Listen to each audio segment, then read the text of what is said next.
Why, yes, I believe we shall. Oh, I got a live one here.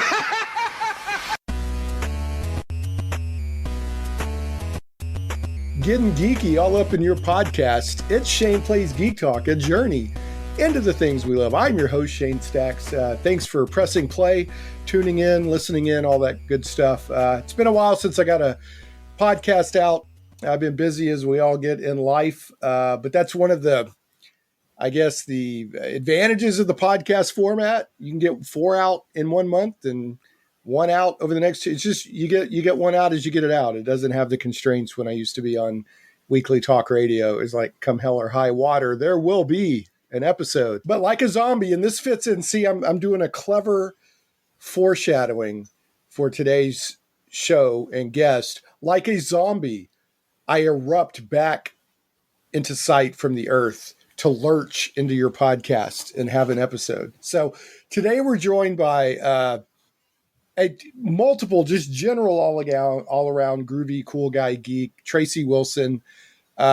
He does numerous things, but one of the main things we'll be talking about today is he's got a novel on Amazon and maybe some other places too. We'll find out about.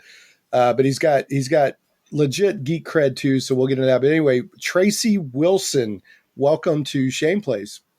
Thank you for having me. Yeah, man, glad to have you. Been wanting to make this happen for a long time. We bump into each other a lot over the years in the local Little Rock, Central Arkansas geek circuit. So yes. Yeah, so and you're one of those people. I actually made a note to tell you this. You're one of those people that's like in a local community, subculture, geek community or whatever. Every time I see you, it makes me happier. I'm like, oh, there's Tracy. So yeah. And, you're out there usually at conventions and other events. If it's geeky, I'm probably going to at least catch a glimpse of you. So most of the time, yes. Yeah. So it's just always good to have you out there. But you're just a nice guy. So I've been wanting to have you on anyway. But this is a good opportunity to let people know about your book. We are going to be talking about your book, Zombie Bytes, which, as people may have surmised, is probably about zombies. Yes, they are. Yeah, but before we get too deep into that, I wanted to tell people a little bit more about you. One is you've been with the 501st Legion for who knows how long. That's if people don't. Well, I'll let you tell people what the 501st Legion is. Tell us about the 501st Legion. The 501st Legion is a worldwide Star Wars costume group. We do the bad guys. It's licensed through Disney and LFL, which is Lucasfilms. And basically, we attend conventions like you mentioned. We do special events like Make-A-Wish. We've done children's hospital events. We've done parades. In any event that we attend, there's absolutely no charge. At the last count, we had probably 13,000 members worldwide. Wow. And I know that I don't know if it's the official or unofficial tagline. It's bad guys doing good. Yes. Right. That's the official tagline. Bad luck. And your stuff, I mean, you have standards, right? You're like, in order, like we have a mutual friend, Otto Schmidt, right? And he has recently, in the last couple of years, I think, joined the 501st. And I remember he was telling me, like, because I think he was doing the TIE Fighter pilot. Correct. I believe. And, I saw the convention where he brought it. And like the people from the 501st were inspecting it to make sure that it met standards and all that. So you're serious about having fun, I guess is what I'm saying. And you want to make sure that their organization and Star Wars and Lucasfilm and all that is represented well. So, and I think you call it, when you guys and gals get together and do stuff, I think it's called trooping. Is that right? Yes, that's what we call it. We're going to go do this troop, right? And it could be any event that we tend to. So, and every time I see the 501st has a wonderful booth or multiple tables they put together at conventions, and they always bring all kinds of cool props and little free trading cards. They always give my son trading cards and stuff like that. But I flip through the costumes that are approved. And it's a much wider range. It's not just stormtroopers. I mean, there's a pretty wide range of like Imperial technicians or, this or that. Or, I mean, Mandalorians, of course, have gotten a lot more Yes. popular. So, yeah. Any costume that you've seen on a TV show or a movie, or if it's seen in a comic book, Right. if there's 3 different references, it can be a costume. If it's a bad guy, a bounty hunter, Right. And of course, there's dark Jedi and Sith. And the the Jedi or the Sith have their own group, like the Mandalorians, the Rebel Legion. But are they all under the 501st, or is that separate? It's separate. It's separate. Okay. The good guys, that's the Rebel Legion. They have their own thing. The Mandomarks have their own thing. So, but we all have fun. Yeah, it's great. I mean, I'm a big fan of the, like you said, you do charity, you do parades, you'll go to hospitals, you'll, so it's not just having fun; it's trying to do good with like-minded people. I know that it's referred to as costuming. It's a costuming association, right? That's correct. Yeah, there's a certain approach to it, and it's just I've always been impressed, and it's even gotten enough recognition that. Correct me if I'm wrong, but in The Force Awakens, when they're at Moss's castle, where the Han Solo goes there to talk to Moss and all that, and they have all those flags and banners. The 501st banner or flag is in that mix of banners, right? If you freeze frame it at the right moment, you will see it. It's just a blink. Right. That's still cool, though. That's still cool they did that.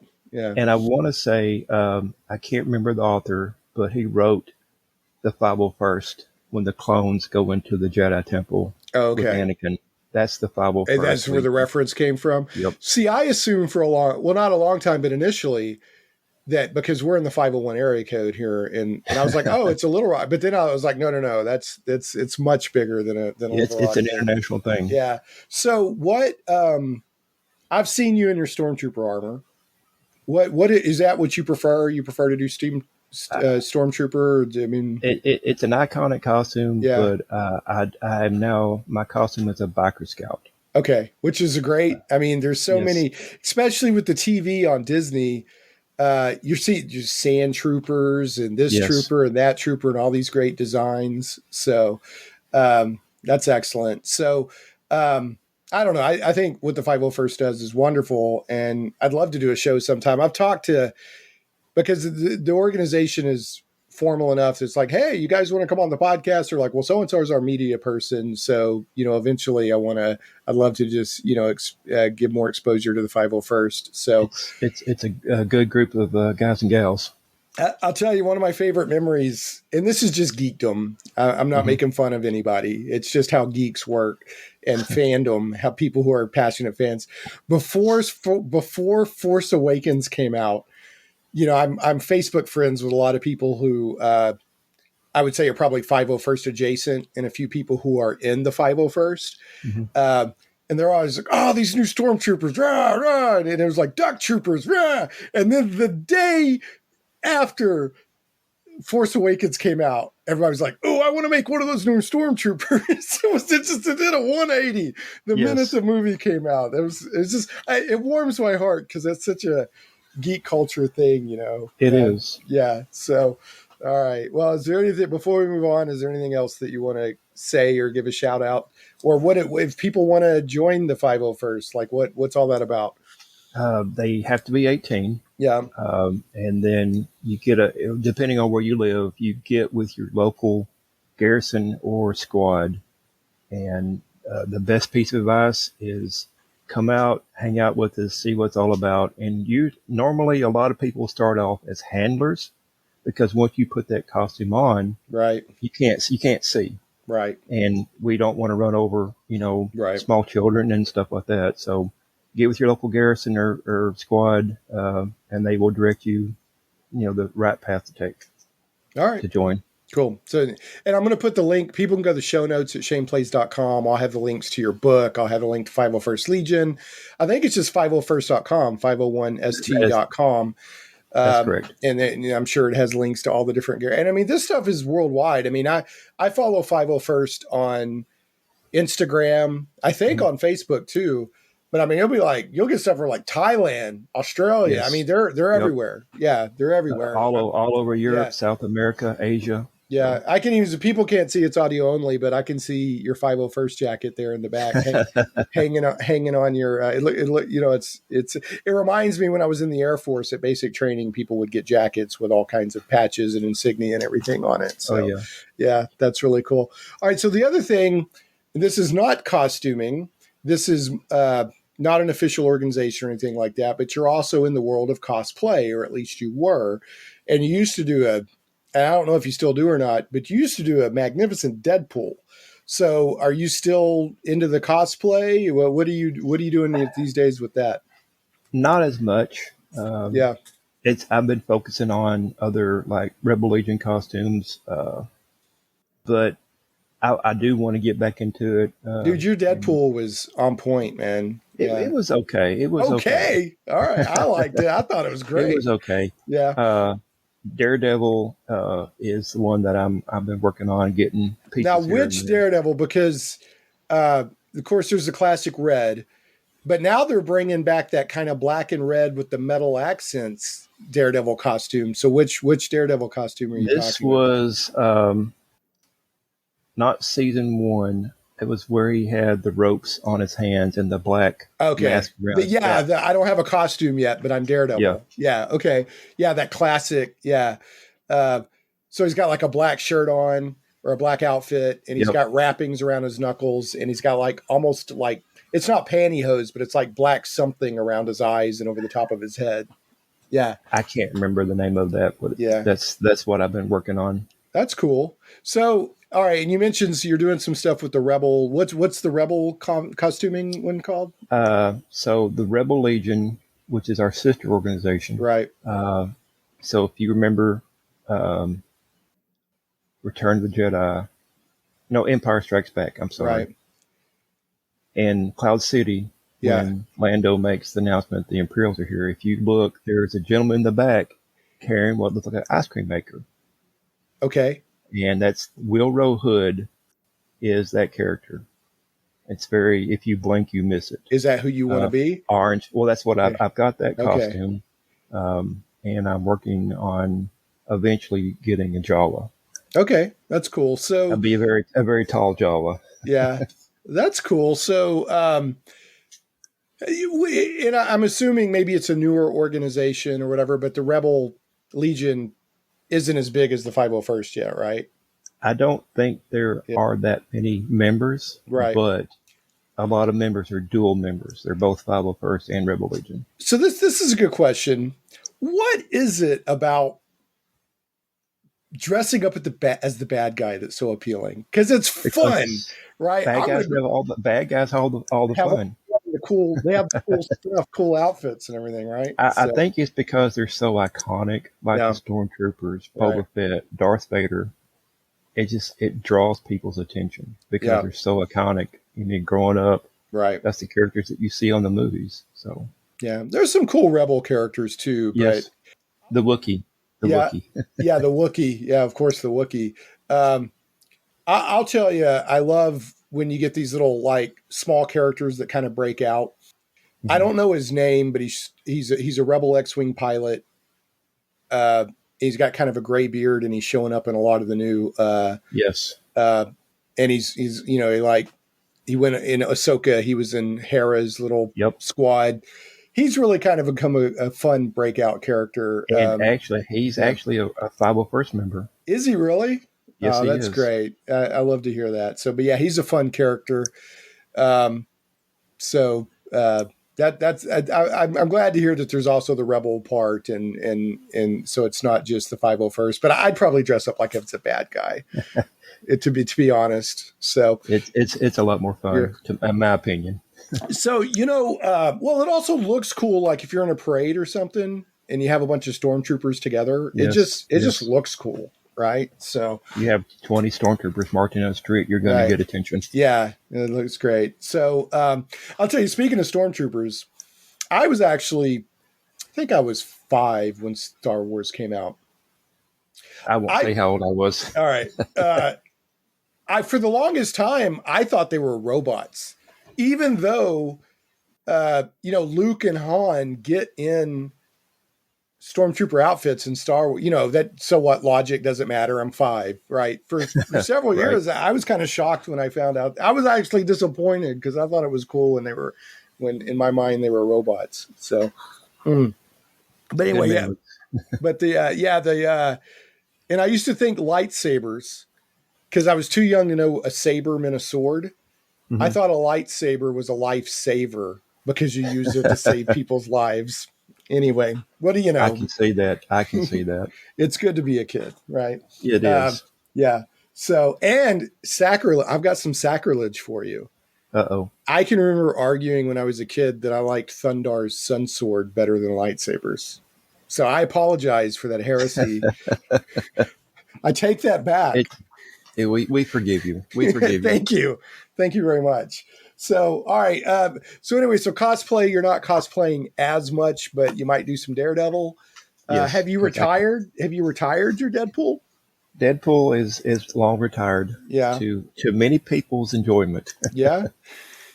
Well, there's a lot of people out there that do the cosplay of Deadpool. Yeah. And they're 10 times better than what I have. I thought yours was good. That's all I can tell you. I appreciate that. I mean, I love cosplay in general. I've never had the time, and there is stuff I might cosplay but I've just never had the time. But I absolutely love when I go to conventions and seeing the cosplay.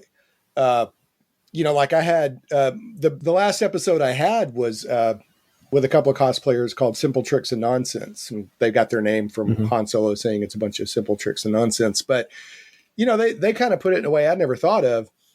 They were like, conventions are like a cosplayer's gallery where they get to put their art out, right, and have people react to their art. Exactly. And they said some people that are into cosplay these days, they'll go to the big conventions. They won't even pay all the big money to go into the convention. They'll hang out front and just, where people are coming into the lobby before they go into the main convention. A lot of people just hang out there, so, it was kind of interesting to get their perspective on cosplaying and what conventions mean to cosplaying and all that stuff. But I always see some really good things. Now you go what's your favorite convention? You go to like Dallas, don't you go to Fan Expo? I've been to Fan Expo. Yeah. I've been to Orlando, Mississippi, and I mean, all of them have their own unique thing. Yeah. I really can't pick a favorite. I got you. That's fair enough. I mean, they all have their own thing, and I enjoy going. I just enjoy going to see the people, right, catching with friends and seeing, like you said, all the costumes. Yeah. No, it's cosplay has gotten, there are some people that they're, and I'm not here to dog on anybody because I don't cosplay. So I'm not dogging on anybody. There's some people that are more low effort than others, and I'll put it that way. Some of the high effort stuff is mind bogglingly good, and but even if somebody's just went and wrapped a mask around their face and said, I'm fine, have fun, cosplay, enjoy it. That's all it's about. That's all it's about is you go in there and you have fun. Right. Yeah. Go have fun. So, all right. Well, I'm looking forward to catching your Daredevil whenever you debut it. So the other thing I was going to add Zombie Bytes, we're going to be talking about Zombie Bytes, your novel, which is ostensibly the reason we're having this episode, but really it's just a chat with you because you're a cool guy. I'm not going to go into your personal business if you don't want to reveal it. I'll just say your profession is adjacent to law enforcement, and I'll leave it at that. I'm a 911 dispatcher. Okay, you're 911 dispatcher. So, do you ever watch, and I've become a fan of the show over the past 2 or 3 months, and the reason I'm going to bring this up, because it's probably exposed me to the crazy calls you get. You're a 911 dispatcher. Do you ever watch On Patrol Live on Reels? I have. Oh my goodness. I've become addicted to that show. So for people who don't know, It's on Friday and Saturday nights. It's like Cops, but it's live, and Yeah, they have live PD. it's what Live PD used to be. It's kind of become Okay. On Patrol Live, and they have 8 or 9 police departments across the country. And they'll keep cutting. Let's see what's going on in California. Let's see what's going on in Daytona Beach. Let's see what's going Yes. on in Toledo. And dude, the wide range of craziness that these police have to deal with is mind-boggling. Anywhere, Every day. anywhere from crazy high-speed pursuits to just one of the things I love about it is the wonderful range of human behavior, just the life that goes on that these police, it's not always a confrontation. Sometimes they're just talking to somebody or helping somebody out or whatever. Exactly. And just the wide range of life that's happening out there. But one of the reasons I'm bringing this up, because, you're a 911 dispatcher in Arkansas. We're in the Little Rock, Central Arkansas area. They started showing a lot of high-speed pursuits coming out of Hazen, Arkansas. Holy smokes, I had no idea this stuff was going on our highways. This stuff was like out of like Fast and Furious movies, man. I do want, if you want to delete this, but I want to plug a YouTube channel. Yeah, no, go ahead. Police Pursuits. Okay. That's all I'm going to say. Just police pursuits. All right. Well, this stuff, man, they started showing all these they had stuff coming out of Hazen and wrapping up right here in North Little Rock, close to where I live. I'm like, that's my exit. And it's crazy stuff like Fast and the Furious $100 million special effects stuff going on with these, they're trying to pit them and this and that and the other. You can't make this stuff up. You can't make this stuff up. I mean, and here's the last thing I'll say about On Patrol Live, because it's just human behavior. It just fascinates me watching this stuff. 9 times out of 10, the police pull somebody over and it's going to be a routine thing. Hey, your light's out, or this is expired. I'm either going to give you a warning or a ticket, take care of it. And the person's behavior in the car is so outrageous, it makes the police officer look deeper. And 9 times out of 10, either they have stuff in the car or they have a warrant out. But if they would have just said, okay, thank you very much, the police officer would not have even bothered to look deeper. So, 9 times out of 10, the people make it worse for themselves, from what I can see. So anyway, so what your recent passion is, you've become an author, published author. Tell us about your book and what you're doing and all of that. The book is Zombie Bytes. Now that's BYTES. Yes, right? Correct. BYTES. I can't answer why I changed the name, but it's basically a story. The main character is named Sarah, former paramedic. Her best friend Carla, who's a retired or a medically discharged Army medic, and when the zombie apocalypse happens, they had to fight to get out of town, go find Sarah's fiance, and it follows that storyline of them getting out of town, trying to make it to a safe place. They run into some other people that are survivors that are not so nice, and then they hold up in the cabin trying to find Scott, who is the fiance to Sarah. Right.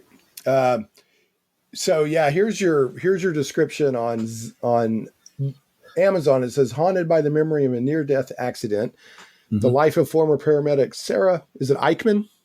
Eichmann wasn't easy, but when the harsh reality of the apocalypse hit, coping with life's ups and downs took on a new meaning. With the dead marching to consume the world, Sarah and her best friend rely on each other to survive. Not only must they fight their own fears, the risks presented by other survivors threaten to rip away their humanity. Will they become something far worse than the monsters they face, or will their actions guarantee a better future? Guided by fear and strengthened by courage, these two friends will fight against the odds or die trying. So this is Zombie Bytes, BYTES. There's a paperback and a Kindle edition on Amazon.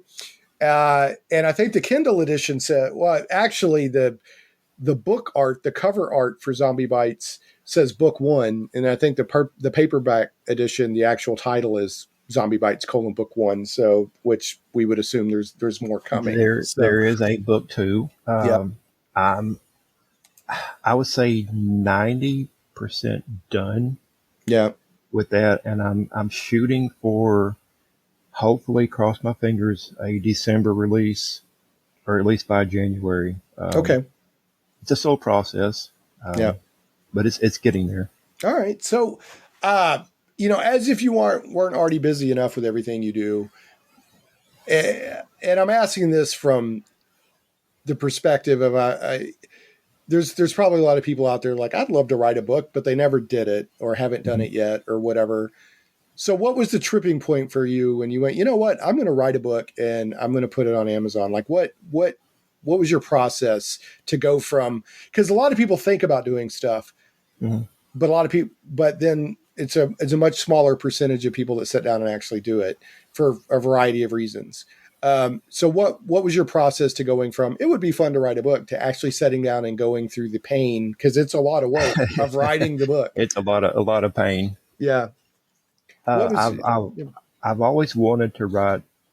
I mean, writing's been a passion of mine since as far as I can remember. And then I got onto a forum back in the day. It's a good friend of mine who was in process of writing a zombie story, but putting online like a journal.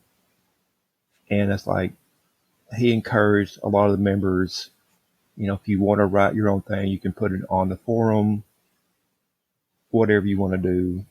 And then it's like, I'm thinking, I started watching The Walking Dead when it was good. And just kind of, it was a process of just like, I want to see what happens. And I may get there. I may fall on my face. I don't know, because I've never done anything like that before. And it's like, I'm just going to go for it. Just, like I said, I like writing. I like telling a good story. And I think I'm just going to go for it. I had a lot of help, a lot of people in the background that I'm eternally grateful for, that got me to that point of putting it on Amazon and actually being an indie author. So what was from, I'm going to write this book, darn it, to you got it on Amazon? How long did that take you? Oh, gosh. Maybe 2 years. Okay. Yeah, I'm not surprised. Between working. Yeah, writing takes a lot. Yeah, especially if you're full-time doing something else. And then not only do you work full-time, but you have all these other passions. And I won't even call 501st a hobby. 501st is, I don't even know what you call it. It's not a hobby. It's something in a different category. So, you have a lot of things demanding your time already. It wasn't easy because, the first draft sucked. I ain't gonna lie to you. It was like a process of, you write down from beginning to end. That takes time. And then you want to go back, and the process of editing, and maybe this scene didn't work, or you want to change. And sometimes the whole thing may change, Right. You have the idea in your head, but putting on paper is a different story. It really is. Yeah. I've done a lot more nonfiction or work related or technical writing. I've done some fiction writing here and there. And yeah, it's like drawing or writing or anything. What's in your head? It's very hard.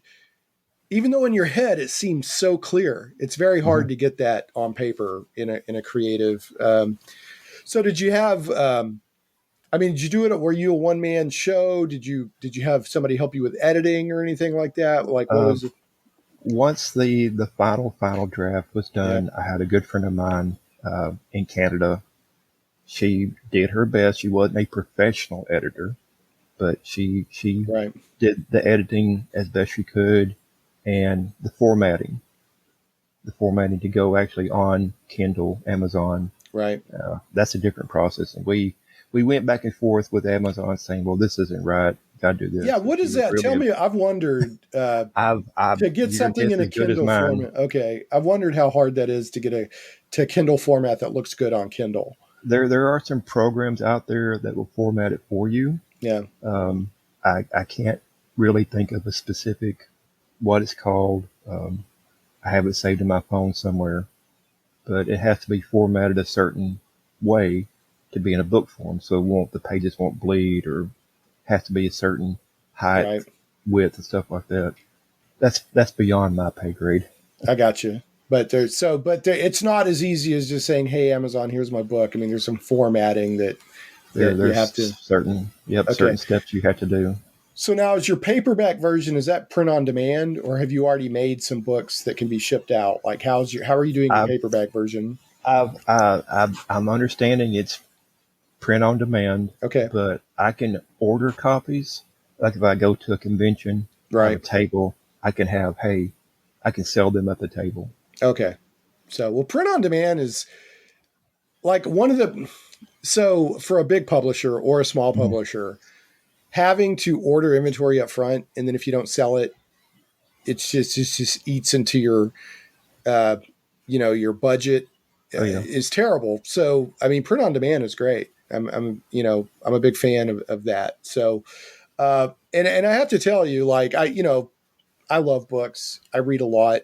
You can probably even see a little bit in the background. I've got book specters Oh yeah. stacked up on my, so I'm a big, I love to read. I read every Mhm. day. I've been a reader since I was very young. And it took me a long time to come around to the idea of reading my books on a digital device. But Yeah. now that I have, I love it. I mean, I still like to read a book in pen and paper. There's something about feeling the book and all that is Yes. great. Yes. And since that's how I grew up, it'll probably always be a part of me. But when I can lay in bed at night and read on my Kindle and not have to have a light on and disturb my wife, Mhm. that's super convenient, and It is. yeah, so I read a lot more on Kindle these days than, but it's taken me years to get used to. But now I'm like, oh, it's my Kindle and I'm happy to read on my Kindle. Whereas before it's like, I've got to read on my Kindle, grumble, grumble, Mhm. grumble. Mhm. And I've gotten a Mhm. lot more used to it. So, and bookstores aren't going anywhere. I mean, it's going to be both and not either or. It's not going to be just books or just digital devices. It's Right. going to be books. In some ways, I've heard bookstores are, like Barnes and Noble is fine. It's better than it's been or something. I don't Mhm. know. So it's, there's room for both. There's Um, nothing like holding a physical copy yeah, in your that's true. hands. Yeah. And then, I But mean, yeah, no, I hear you, but the convenience of Kindle, like, oh, I I want to love read that book. One click, boom. And 2 seconds later, I you're reading it. I, Yeah. I love my Kindle. Yeah. So I've got the paper white that lights up. So anyway, but so what was, other than when you make a sale, because I know that feels good to you, you're like, oh, I sold a book. Uh, Yes. what's the biggest pleasure what's the biggest reward you've gotten out of going through this process? Just having it out there for the public to read. I mean, Yeah.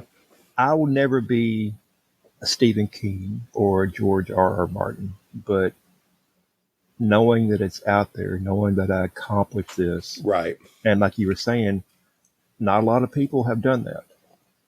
And if you have a story in your head or whatever in your Right. heart, go for it. Yeah. You know. No, I agree. I encourage people. I mean, I'm a big fan of, if you have a dream in your heart, chase it. Yes. And, over the years, I've learned that the pleasure is in the doing it. When you Yes. first start, let's all be honest, human nature is human nature. When you first start, you want to be big. You want everybody to do your stuff or read your stuff or listen to your stuff and give you all kinds of compliments and everything. That's human nature. But after a while, the doing it is the pleasure. Mhm. And if you get, Most of the time. yeah, most of the time. I mean, I'm not, people want, it's nice to get paid or to get a paycheck or for, but, with my podcast, I've done this so long now that, I was on the radio for several years. Now I do Mhm. this. I have some other stuff that I do, some creative drawing. I've been working on my drawing for a few years. Mhm. And really I've hit that part where it's just the pleasure of doing it is really a reward in and of itself. Now, if somebody came along and said, "Hey, Shane," now this isn't going to happen. Okay, I'm just theoretical. Hey, Shane, we're going to put Shane Plays on coast to coast radio, and we'll give you $1 million. I'll be like, yeah, okay. I'm not like some guru sitting up on top of a mountain, But that's not why I do Right. it. I do it because it's enjoyable, and I love talking to people and getting to know people, and I love editing a show after it's done and crafting it, and removing blemishes and getting a nice, good show out, and just having good conversations. So, Definitely. um, but again, I'm not saying that it doesn't feel good when you make a sale or if Amazon sends you a little bit of money, right?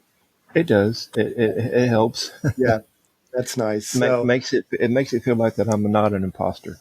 that's the thing. I've got a friend who, and I mean, in my view, he's very successful. Uh, Hmm. he's got a successful YouTube channel. He's written a lot of books, this and that and the other. But he's like, man, I wish I could make more money out of this. And at first I was kind of turned off by that because I was like, are you just in this for the money? But the more that I dug down with him, he doesn't really care about the money, but the money is how you keep score on, are people valuing what you're putting out there or enjoying what you're putting out there. So Right. for him, I mean, I'm sure he'd love to have the money for the money's sake, but it's just, he sees that as his measure of, am I doing better this year than I did last year, connecting with people and stuff like that. So I don't know.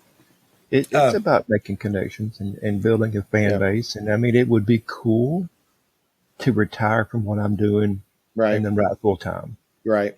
Buy a little RV, travel across, the country and do some writing. Well, and that would be great. The unfortunate reality is, and I'm not saying you'll never get there, but it's some really small percentage of people that are actually full-time writers. I can't remember. I mean, it's a real Yeah, small percentage of people who it actually, is. yeah, most people are bivocational or whatever. So, um, so you were saying that your next book will be out. You're Ho- hoping December or Hoping January. Yeah, December, January. Yeah, that'd be the book 2. yeah, And then hopefully wrap it up. I was aiming for 4 books, yeah. but realistically, maybe 3. So, do you have any other genres or any other types of I, books that you I want to get into? I have so many work in progresses. I Really? can. I would like to delve into cyberpunk. Yeah, that's great. That's a Um, great genre. that is a very good genre, and fantasy. Yeah. I've got some short stories that I've been working on the side uh, when I have time. Have you run into, especially speaking of your fantasy, Alex with Kursova magazine? Have you bumped into him? I don't believe I have. Okay, he's a local publisher. He actually there at Okay. the end of this show there will be a little blurb for Kursova magazine. I've had a relationship with him for years. He publishes a lot of fantasy and sword and sorcery and stuff like that. Okay. So um, he's very like he's in the vein of like what like Amazing Tales would have been in Hmm. like the 40s or something. He's publishing cool stuff like that, kind of keeping that torch alive. So I may have checked that out. yep. Kursova magazine. Alex is the editor over there. He's a nice guy. So what is it about cyberpunk that interests you? I've read. Uh, I'm going to plug. Her name is Anna Mossacat. Um, got me hooked on that genre. Just it's kind of what's the word, dystopian. Um, but she's an indie author as well, and I really love her style. Her storytelling is really great. And I was like, I really like this. Yeah, Um, Southern cyberpunk, like the Harrison Ford movie where he yeah. was shooting with Blade after the Runner. replicants, Blade Yeah, Runner, that's very and cyberpunk. Yeah, it is, and just the world they set is just really fascinating with me. yeah, The cybernetics, the implants. Don't think we'll ever see it in my lifetime, but I find it very fascinating yeah. to read into that something like that. Yeah, cyberpunk's an interesting genre because it's not just about the high tech, It's not. although that's a cool part of it. It's usually, like you said, it's dystopian. So it's usually the corporations have gotten out of control. Human life is cheap, and the punk part of it is the people that don't just go along with the system and are going to live Right. their own life or exploit the system and kind of live in the shadows or something like It, that. But, it's the yeah. characters, Yeah. their story, what they're having to deal with. Yeah. Yeah. That's, in fact, I don't know if you play many video games, but Cyberpunk 2077, the video game is excellent. So I've been looking at that here lately. it's really good.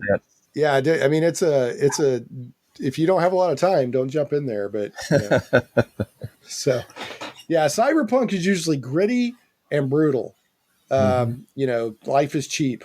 So, and, punk is from like the punk movement, in the 70s against the system and all of that. It's been around for a long time. Yeah.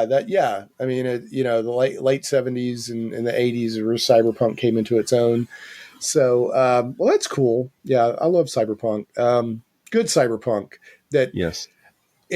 Some people think cyberpunk is just the trappings of it. Oh, the technology and the mirror shades and it's deeper than that. There's a philosophical aspect to cyberpunk that it is, like you said, the dystopian and all that. So when it comes to fantasy, do you like high fantasy, gritty fantasy, urban like what do you define as fantasy? There's that's to me, the swords and sorcery, Merlin, King Arthur, Conan the Barbarian.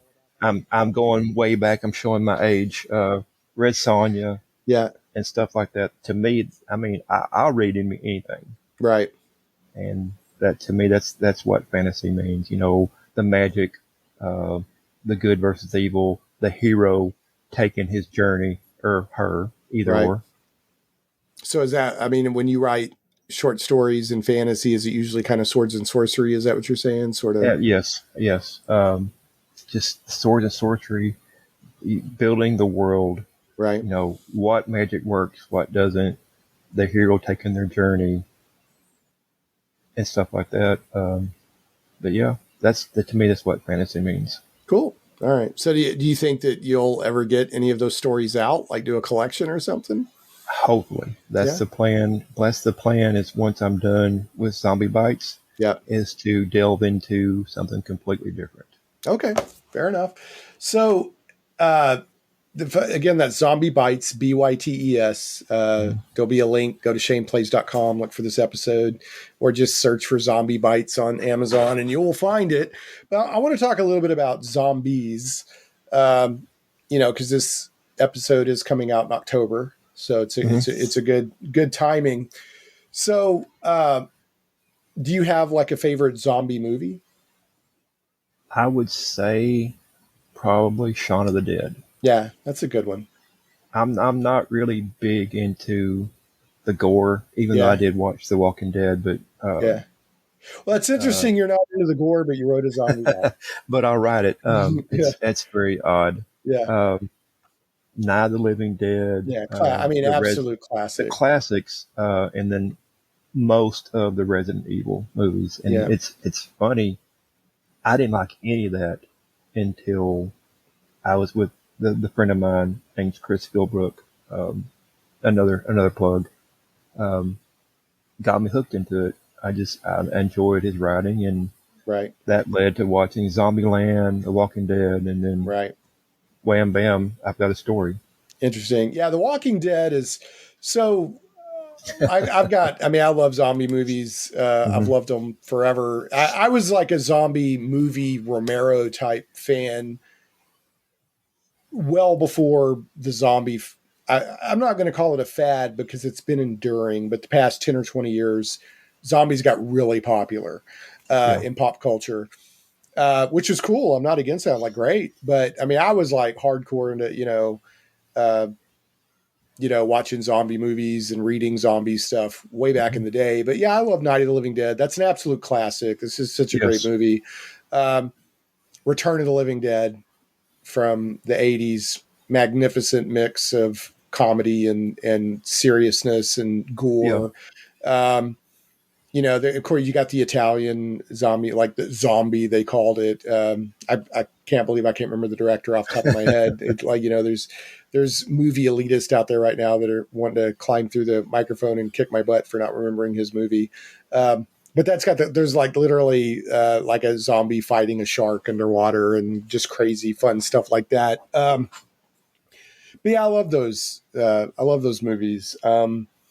I thought The Walking Dead. Here's what I liked about The Walking Dead, because I grew up on zombie movies, and every time they ended, and probably my favorite zombie movie of all time is actually probably the original Dawn of the Dead, not the remake, but the one where Romero had them in the mall with the SWAT team and the reporters and stuff. That's probably my favorite, just as a movie, enjoyable zombie movie of all time for me. But it would always end. They would escape or whatever, and it would end. And I'm like, I want to know what happens next. What did they have to deal with next? And see, Romero, especially his movies, he didn't care about that because his movies were usually using zombies as a metaphor for something else. Right. Especially like Dawn of the Dead, when it's all about consumerism. They're in the mall and all of that stuff. So he didn't care. I want to know what happened next. Right. So the first several seasons of The Walking Dead were a joy to me because I got to see it play out. Right. I got to see the everything play out over months and I guess years or however long the old arcs were going on. And then when The Walking Dead became uninteresting to me was not because they killed Glenn. I actually was in favor of that because it reminded everybody that this is gritty, brutal survival horror and not nobody's safe. Right. Nobody's safe. This isn't just a happy soap opera. But I know that turned a lot of people off, so fair enough. Where I lost interest in The Walking Dead was when it went from zombie apocalypse to now it's tribal human communities, right? Not that in and of itself that's uninteresting, but it's no longer the genre that I'm interested in, right? We've gone through the main phase of the zombie apocalypse. Civilization has fallen, and now all these communities are feudal and they're warring and all of that. And that's where I lost interest in it because it was no longer about the zombie apocalypse, really. It was about the result of the zombie apocalypse. Yeah. So that's where I tapped out. I'm there with you. Yeah. So not that stuff can't be compelling, but that's not interesting to me. Right. But yeah. And you know, what you mentioned earlier, like in your book, one of their main things that they have to deal with is other people. And the more you study or read or watch zombie genre stuff, the zombies are the secondary problem. Mm-hmm. As soon as you get yourself somewhat squared away from the zombies, the real problem is other people.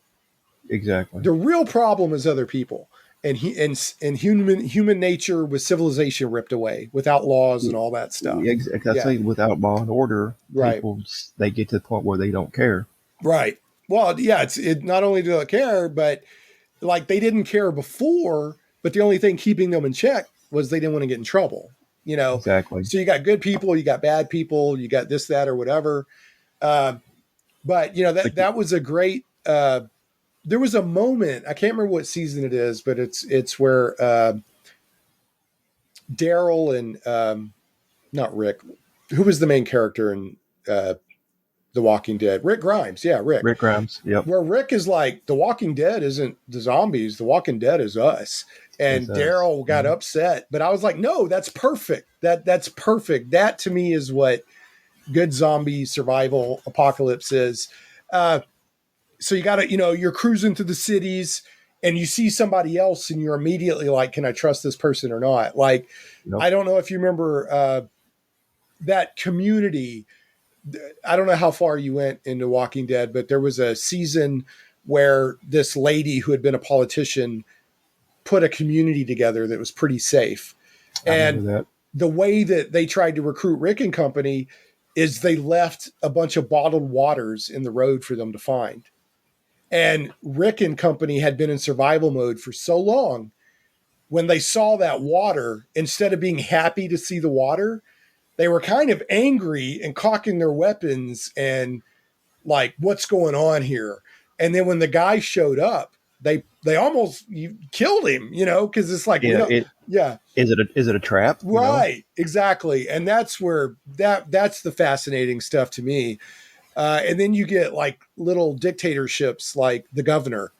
I mean, I guarantee you, if any apocalypse comes along and 10% of humanity is left or whatever, those situations are going to happen where somebody who's charismatic and good at managing people is absolutely going to do stuff like that.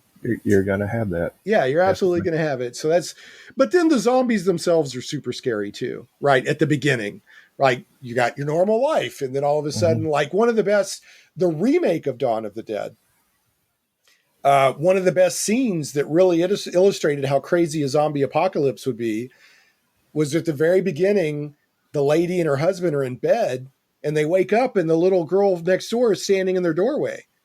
And they're like, well, hello, Susie, or whatever. And next thing you know, she's chomping on the husband, just crazy. Like, where's this coming from? Where did that come from? Yeah, where'd that come from? So yeah, that's all great and scary. And the zombies can serve as metaphors for so many things. I mean, whatever you want to do, it's like, mob behavior, mass panic. Some people could interpret them as ideologies like communism, we're trying to brainwash you or something. Consumerism, they can stand for so many things. And then of course, so much you can pick from. Right. And then of course there's just the shock value of what are basically people eating your brains. So, I'm trying to think what are some of my favorites. I mean, there's so many good zombie movies out there, and it's really turned into its own subgenre. I mean, there's so many. World War Z was a good one. World War Z was excellent as an action movie, a little bit of a horror movie. I saw it more as an action movie. But have you read the book? I have not. Oh, that's on my list. Read it because it's so different. It's what the book is. It's actually Mel Brooks' son. Is it Zach Brooks? I can't remember his name. Max Brooks, I think. Max Brooks. I'm pretty sure it is. It's Mel Brooks' son. And he, have you ever read these memoirs or know what I'm talking about, where they interview people like after a war has happened and get their, well, in this battle we did this, and in this battle we did this, and they'll interview like soldiers, they'll interview doctors, they'll interview civilians that witnessed the battles or the wars. That's what World War Z is. It's written as if the battle against the zombies is over, and now this biographer is interviewing people who survived. So as good as World War Z is, the book is 10 times better. I really recommend it. Yeah, 99% of the time the book is way better. Well, the movie deviates a lot. The movie is almost like they just made a fun action zombie movie and called it World War Z after they bought the rights to the book. So, but I liked World War Z because one thing I thought they did amazing in World War Z was how quickly the zombie situation would turn bad. Like somebody would get bit and 2 minutes later, there's a tidal wave of zombies coming after you. Like there's so many zombies, it's almost like water rushing on you. And I thought that was really good. Like I said, it's a great movie, but you gotta check out Unstoppable Force. Yeah. I mean, it's just like unbelievable. Yeah. So, and I love that it's minor spoiler, but the movie's been out for a while now. The zombie medical expert they take with them, he accidentally gets killed in that, by getting shot in the head, like at the beginning of the movie. They're like, crud, now what do we do? Yeah. So I do want to circle back a little bit. You mentioned earlier, and I touched on when I thought that The Walking Dead kind of changed, but I wanted to narrow down a little bit more on you. So you said you watched The Walking Dead up to when it was good. So when did you tap out? I tapped out when, quote unquote, Rick with the bridge scene, and supposedly he supposedly died, but then the helicopter came in. Oh, okay. I'm done. I'm done. I can't do this anymore. Yeah, they threw I didn't make it that far. I heard about Rick and a helicopter, but no, it's fine. I heard about it. Yeah, no, dude, I'm like, if something happened on TV a couple of years ago, no spoiler alert needed. I mean, that's me. Yeah. I needed to have seen it by now if I cared.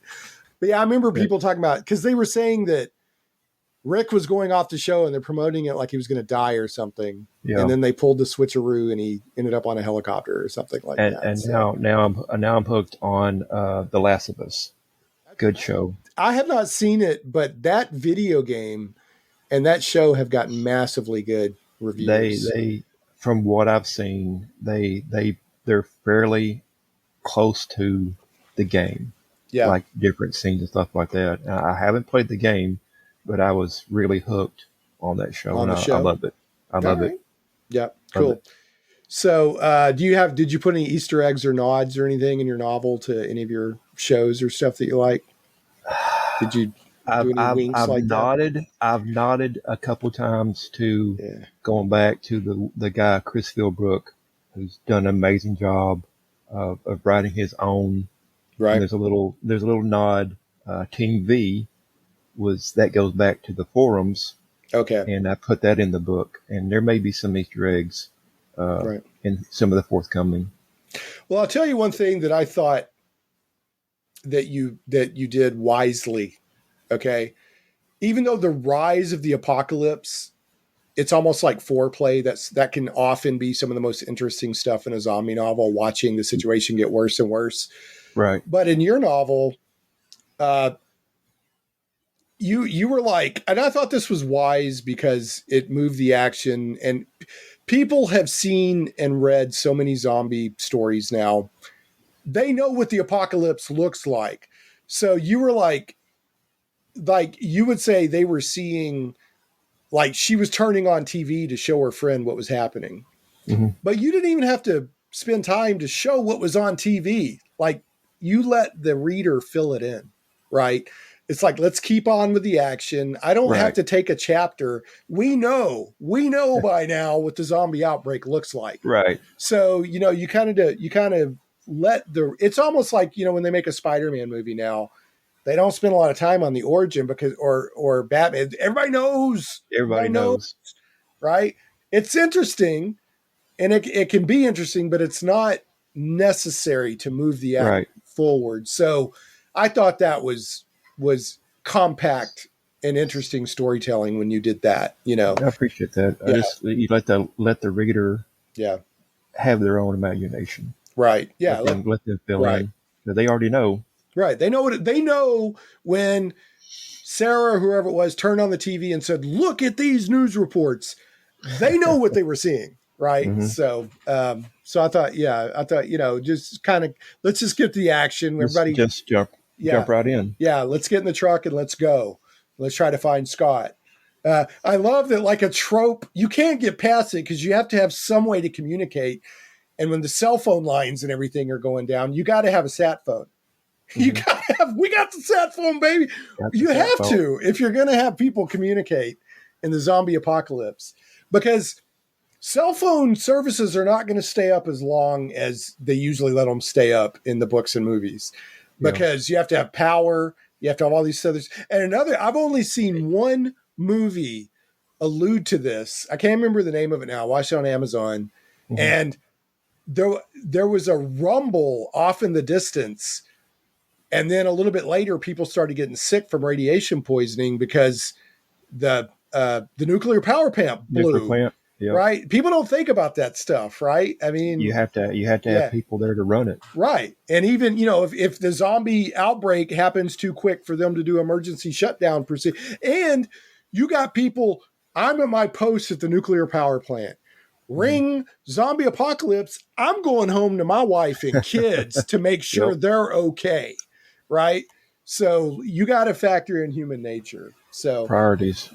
So, but I think a lot of times these movies and shows are optimistic in how long they let public services stay up. They'll be like, I'm going to stream the zombie apocalypse to YouTube for, as long as I can. And a week into it, they're still watching. He said, I'm still getting views on YouTube. No, you're not, dude. And it's, you have to do your homework. I've Googled.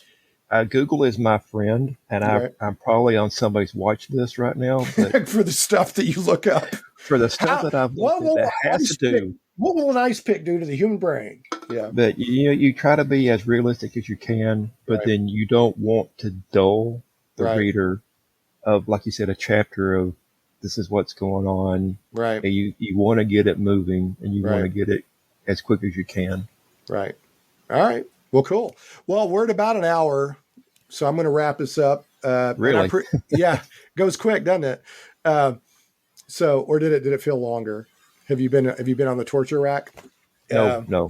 Okay. All right. Is there anything else, folks? Remember Zombie Bytes? Support independent authors. There's a lot of people out there that they're working hard, and the big stuff that you can find at Barnes and Noble or the big public. There's nothing wrong with that stuff. There's good stuff, but there's a lot of undiscovered talent out there that take a risk. Like, let's see what. I've already bought the Kindle edition, so I can't see what the price is on the Kindle. What is the price for your Kindle edition and for your book? An ebook is 99 cents. 99 cents. 99 cents. The paperback's $5. Go check it out, folks. Zombie Bytes. All right. Is there anything else you want to mention, promote? I just want to give a shout out to Chris Philbrook. Yep. How do you spell that? If people want to look him. PHILBROOK.